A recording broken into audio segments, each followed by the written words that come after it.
안녕하세요. 오만사입니다. 저는 30대 후반의 이혼한 워킹맘입니다. 친구들한테 여기저기에서 제가 이혼했던 이유들을 말을 해주곤 했었는데요. 다시는 이런 부류의 사람들과는 엮이지 말라는 생각에서 몇 자 적어 보냅니다. 제가 부모를 잘 만난 탓에 잘 살고 회의호식하면서 자랐습니다. 듣기 따라서는 밥맛 없다고 하실지는 모르지만 남들도 다 그렇게 사는 줄로만 알았었고 제가 특별히 부유한 집에서 사는 줄은 고등학교에 와서야 알았습니다. 더 정확히 깨닫기는 대학교에서 알았고요. 저는 부족함이 없었기 때문에 돈이나 출세나 그런 거에는 별 관심이 없었어요. 그래서 연애도 아주 순수하게 뒷배경을 보거나 하진 않고 그저 제가 좋아하는 사람과 했습니다. 그래서 그때 남편도 가정 형편이 좋지 않다는 사실도 뒤늦게 알게 되었지만 저에게는 별 문제가 되지 않았어요. 당연히 저희 부모님과 오빠는 결혼을 반대했었지만 제가 고집을 피워서 한 결혼이었습니다. 남편이 그저 평범한 대학을 나오고 웬만한 괜찮은 회사를 다니는 거 말고는 내세울 것이 없었어요. 저는 순수한 마음에서 그 정도면 된다고 생각했었죠. 제가 평생을 함께할 사람인 남편 한 사람만 좋으면 다 된 거라고 생각했는데 그게 아니다라는 것을 뒤늦게서 알게 되었습니다.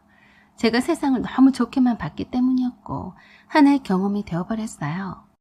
친정 식구들의 반대에도 불구하고 우여곡절 끝에 결혼한 저는 시댁 식구들의 환대에 참 감사했습니다.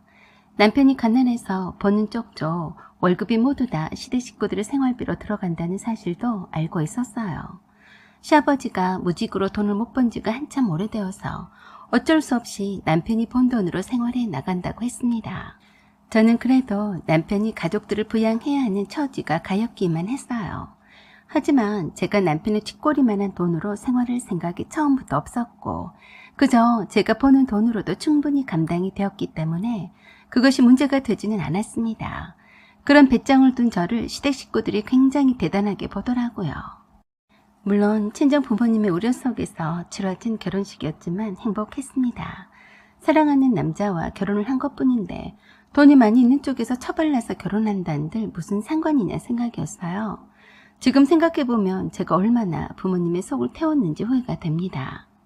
그 많고 많은 좋은 집안의 사람들이 얼마나 많았는데 그 중에서도 좋은 사람도 틀림없이 있었을 텐데 저는 결혼만큼은 순수한 사랑을 가져다주는 사람과 할 가치가 있다고 판단했었죠. 그런데 지금 생각해보니 그 사랑이란 것도 변하더라고요. 결혼은 뜬구름 잡는 듯한 이상이 아니라 현실이란 말이 맞았습니다. 결혼과 동시에 임신을 해서 6개월이 되었을 때 남편이 지방으로 일주일간의 일정으로 출장을 갔습니다. 신혼이면서 임신 중이라서 처음 떨어져 지내는 것이 많이 안타까워했어요. 그래서 남편이 시어머니한테 전화를 해서 출장을 가는 동안에 제가 임신 중이니까 잘 보살펴달라고 했다더라고요. 저는 걱정하지 말라고 했고 그동안 친정집에 가 있겠다고 했습니다. 남편을 떠나 보내자마자 시어머니한테서 전화가 왔습니다. 아가, 내가 네 몸보신 좀 해줘야겠다. 어디 나가지 말고 집에 있어라. 내가 점심 되기 전에 갈 테니까. 알았지? 아, 네. 편하게 늘어지게 한숨 자려고 했는데 시어머니가 오신다니까 집안 청소를 열심히 했습니다. 그런 후에 시어머니와 시누이가 손에 곰솥을 들고 들어왔어요. 반찬거리와 닭백숙을 집에서 직접 해오셨더라고요. 여러 가지 비싼 약재들을 다 쏟아 넣었으니 몸보신이 될 거라면서 따뜻할 때 먹자고 하시는데 참 감사했습니다. 별로 입맛이 없었고 먹고 싶은 생각도 없었지만 해오신 정성을 봐서 억지로 맛있게 먹는 척을 했었죠. 김치 냉장고에 과일도 종류별로 있었고 친정엄마가 반찬을 다 해다 주셨기 때문에 먹을 것도 많았어요. 냉장고를 열어보시더니 시어머니가 그러셨습니다. 아이고, 냉장고가 꽉 차서 더 이상 뭘 해먹지도 못하겠네. 잘 됐다. 내가 우리 아들이 올 동안만 여기 있어도 되겠네. 저는 먹다가 체하는 줄 알았습니다. 그래서 물었어요. 어머니, 여기 계신다고요? 응, 너 혼자서 있으려면 무섭지 않겠니? 태성이가 너 잘 돌봐주라고 했다. 내가 여기 있으면서 너 몸보신 좀 시키고 그럴란다. 너는 그냥 가만히 쉬기만 하면 된다. 어머니, 전 괜찮아요. 그러실 필요 없어요. 그러자 시누이가 그러네요. 언니, 그냥 엄마 하시던 대로 냅두세요. 엄마도 손주 녀석을 위해서 뭔가를 해주고 싶으신 거죠. 그리고 오빠 집도 이렇게 좋은데 언제 이런 곳에서 자보겠어요.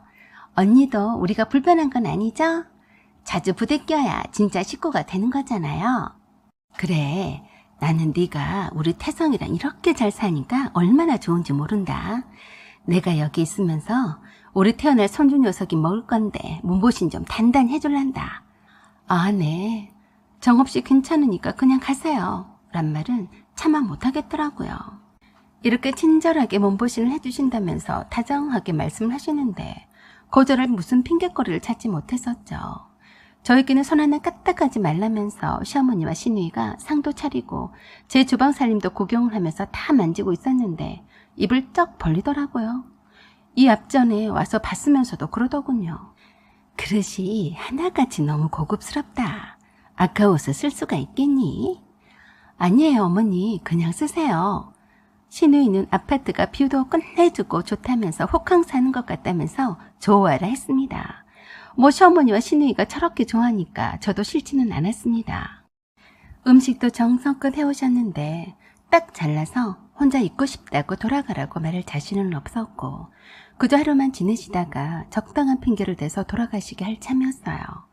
그런데 백숙을 몇 수저 뜨지도 않았는데 벨소리가 울리더니 시아버지가 찾아오셨습니다. 시어머니가 저한테 그러시네요.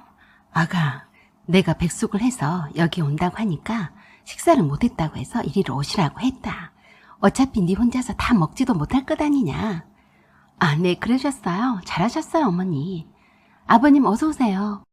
아버님은 돈은 안 버신다고 했는데 완전히 말쑥한 옷차림에 멋을 잔뜩 부리고 나타나셨어요. 시어머니는 아버님이 오시자마자 며느리 몸보신을 다 잊어버린 듯이 아버님 앞에 고기를 뜯어서 발라주시고 정성을 다 쏟으시는데 저는 옆에서 입맛도 없었지만 몇 수저 뜨지도 않고 있는데도 신경도 쓰지 않았습니다. 딱 보아니 며느리 몸보신을 핑계로 해서 저희 집에 와서 아버님이 몸보신을 시키려던 작전인 것처럼 보였습니다. 그렇게 저에게 많이 먹으라고 하시던 시어머니가 아버님이 오시자 아버님이 입에 한 점이라도 더 입에 넣어드리려고 저는 안중에도 없다니 참 우습더라고요. 뒷정리와 설거지를 시어머니와 시누이가 하는 동안에 과일을 꺼내서 아버님 앞에 내어왔는데 아버님이 저에게 조용히 할 말이 있다고 하셨습니다. 어찌나 작은 소리로 말씀하시던지 귀를 기울이고 들었더니 그러시네요. 돈 좀 있냐? 네 시어매가 내 용돈을 안 줘서 말이다. 아무한테도 말하지 말고 조금만 다오. 아, 네. 며느리한테 돈 달라는 말이 쉽지는 않았을 텐데 얼마나 돈이 필요했으면 모르게 돈 좀 주라고 했을까 싶어서 봉투에 넉넉히 넣어서 몰래 드렸습니다. 제가 직접 드리는 것은 처음이었어요. 남편의 월급이 몽땅 시댁으로 갔기 때문에 따로 드릴 생각은 없었기 때문이죠. 생각보다 많은 액수였는지 입꼬리가 올라가시더라고요. 고맙다 라고 짧게 말씀하시고는 바로 현관으로 나가시길래 문을 열어드렸어요. 무엇이 그리 바쁜지 시어머니와 신이 몰래 나가려고 하셨는데 그때 마침 전화가 와서 엘리베이터 앞에서 전화를 받으시는데 깜짝 놀랐습니다. 미순씨, 나 금방 갑니다. 터미널에서 봅시다. 아버님 어디 가세요? 네 시어머니한테는 입도 뻥끗하지 마라. 나 며칠 동안 바람 좀 쐬고 올란다. 라고 기분이 들떠서 가시는 겁니다. 딱 봐도 미순씨라고 하는 그 여자가 아버님의 여친인 것 같더라고요. 그 여자와 통화를 하는 목소리가 간드러진 거 보니까 금방 알아차렸어요.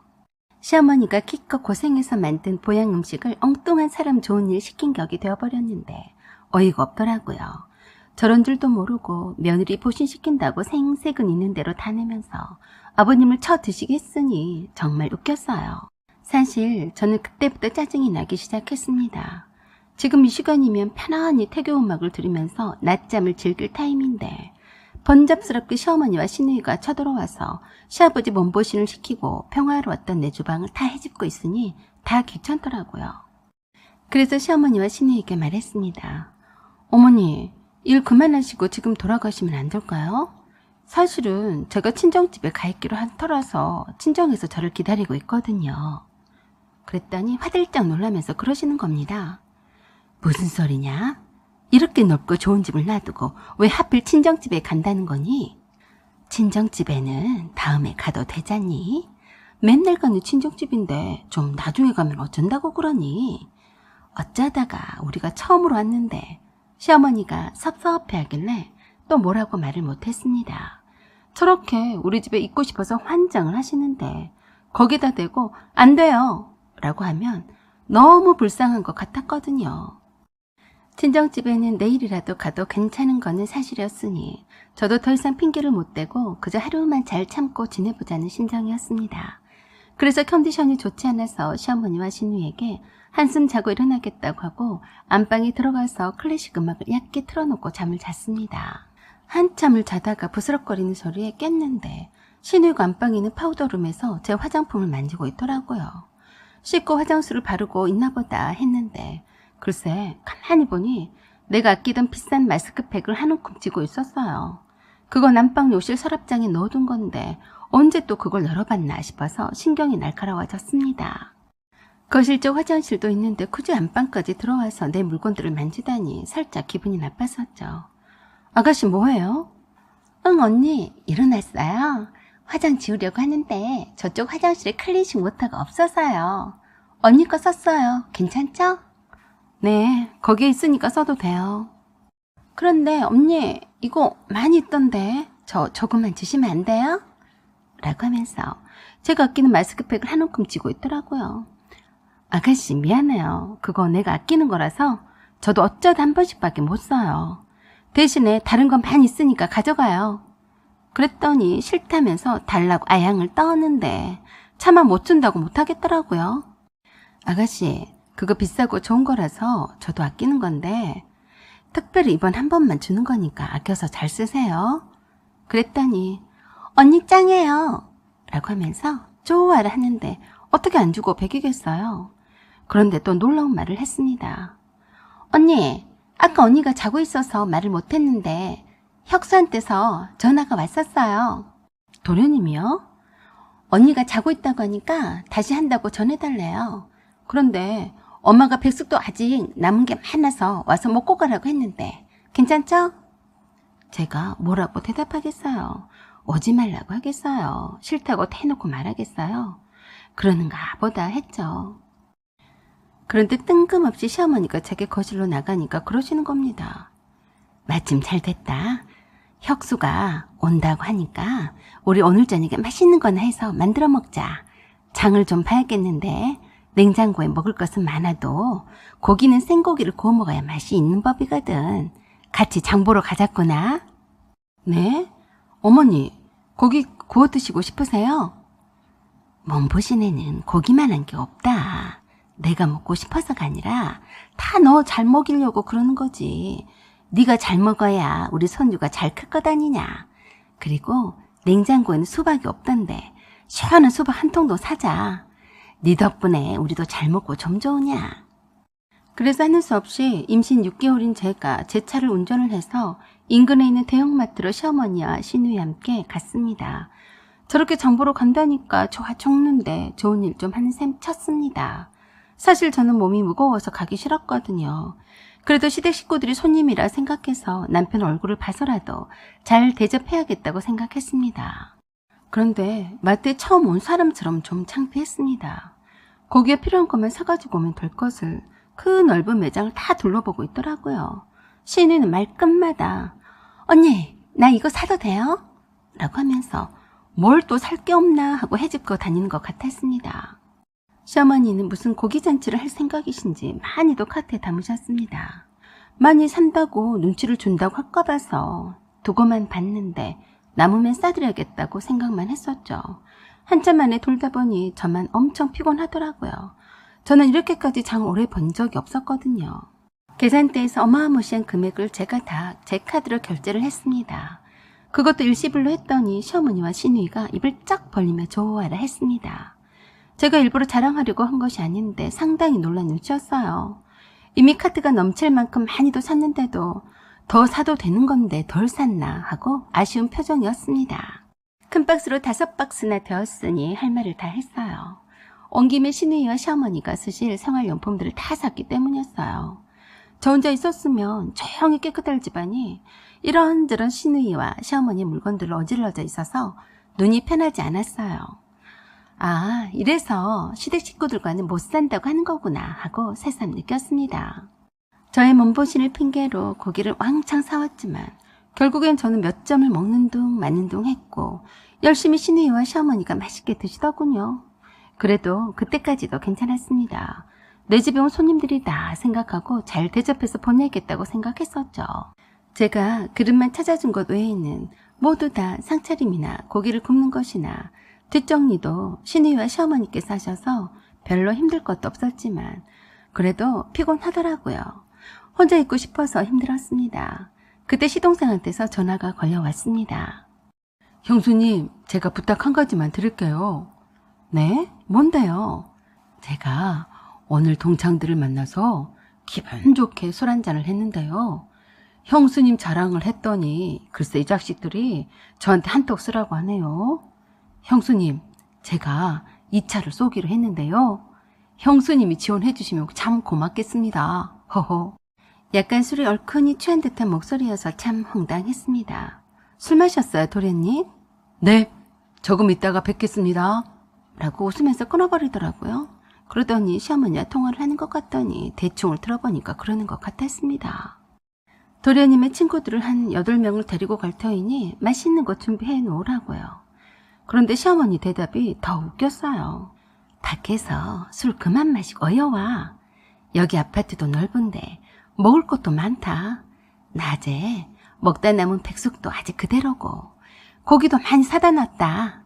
네 친구들한테 네 형집이라고 자랑하고 데리고 와라. 그건 좀 아니다 싶었습니다. 아무리 시어머니이시라지만 며느리한테 물어보지도 않고 자기 아들의 친구들까지 불러서 몸보신 시키려고 하다니 기분이 팍 상했습니다. 그런데다가 아들 친구들이 온다고 그 늦은 시각에 쓰지도 않았던 전기 돌판기와 교자상을 펼치고 그 밤중에 잔치상을 차렸습니다. 그리고 한참을 기다리고 있었는데 10시가 훨씬 넘은 오밤중에 기세에 등등하게 자기 형집이라면서 친구들을 데리고 들어왔습니다. 친구들은 멀쩡하게 생겼고 다들 인사성도 밝았습니다. 죄송합니다. 이렇게 늦은 시각에 오는 것이 아닌데 하도 괜찮다고 해서 말입니다. 실례하겠습니다. 저는 속으로 생각했네요. 겉은 저래도 속은 생 양아치 날라리라고요. 시어머니는 마치 제 아파트가 시어머니 집이나 되는 양 거들먹거리셨어요. 여기에 고기도 많이 쓰니까 부담 갖지 말고 많이들 먹어요. 술 좀 줄까요? 라고 하시면서 저에게 혹시 양주 같은 거 있냐고 물으시는데 있긴 하지만 안 된다고 했습니다. 아니, 그것 좀 마시면 뭐 어쩐다고 그러냐? 그래도 안 된다고 단호히 잘라 말했더니 아주 섭섭해 하시더라고요. 별꼴을 다 보겠다. 네 시동생 친구들은 손님이 아니냐? 너는 돈도 많으면서 그깟 양주를 아까워하니? 모처럼 시동생이 친구들한테 폼 좀 잡겠다는데 좀 도와주면 안 되는 거냐? 어머니, 양주가 아니라도 폼 잡을 것은 많네요.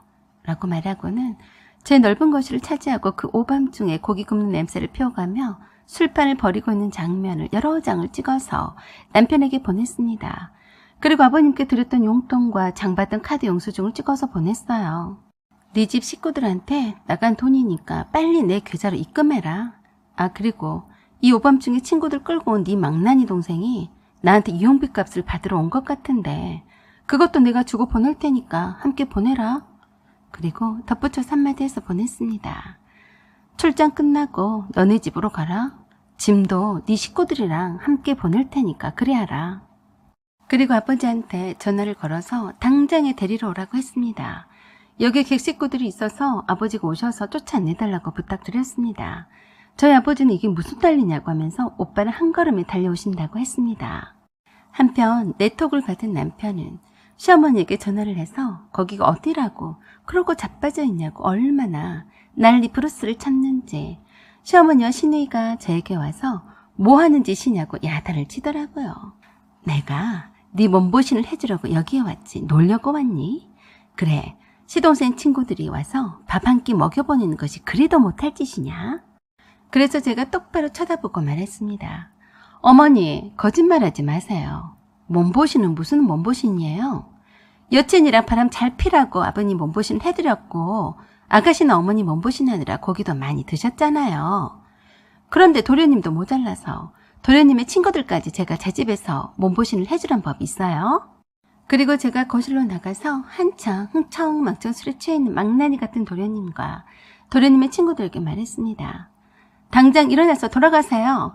여기는 더 이상 혁수씨의 형집도 형수님 집도 아니니까 빨리 나가세요. 이게 뭔 소리냐며 웅성웅성 거리기만 하고 있어서 상을 엎어버릴 기세로 들었다 놨다 했더니 그릇이 엎어지고 난리가 났습니다. 그때서야 주섬주섬 일어날까 말까 하더라고요. 그러자 도련님이 저에게 소리를 질렀습니다. 형수님 왜 그러세요? 이게 뭐하는 짓이에요? 말 똑바로 해. 내가 왜 네 형수님이냐? 네가 나를 형수님으로 알았으면 이렇게 망나니같이 나오니? 빨리 안 나가?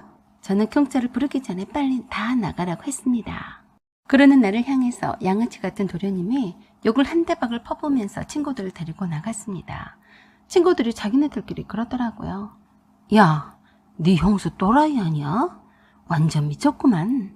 한참 흥이 나서 좋았는데 아 재수없네. 그러는 도련님의 친구들한테 시어머니는 따라 나가며 미안하다고 하면서 갑자기 정신이 이상할 때도 있다고 하더라고요. 그렇게 해서 그날 저녁에 시어머니와 시누이를 보내고 그 다음날 오전에 시댁집으로 남편 짐을 보냈습니다. 남편에 대한 순수한 사랑 하나만으로도 모든 것을 극복할 줄 알았었는데 아니더라고요. 남편 식구들을 보니까 미래가 뻔히 보이기 시작했고 남편도 뻔하겠더라고요. 남편이든 관계되는 누구이든 간에 전화도 받기 싫었습니다. 뒤늦은 사과든 무엇이든 간에 한순간에 상종하기가 싫어졌습니다. 사랑은 변하더라고요. 여러분은 어떻게 생각하세요? 여러분의 생각을 댓글로 부탁드립니다. 구독과 좋아요도 부탁드려요. 감사합니다.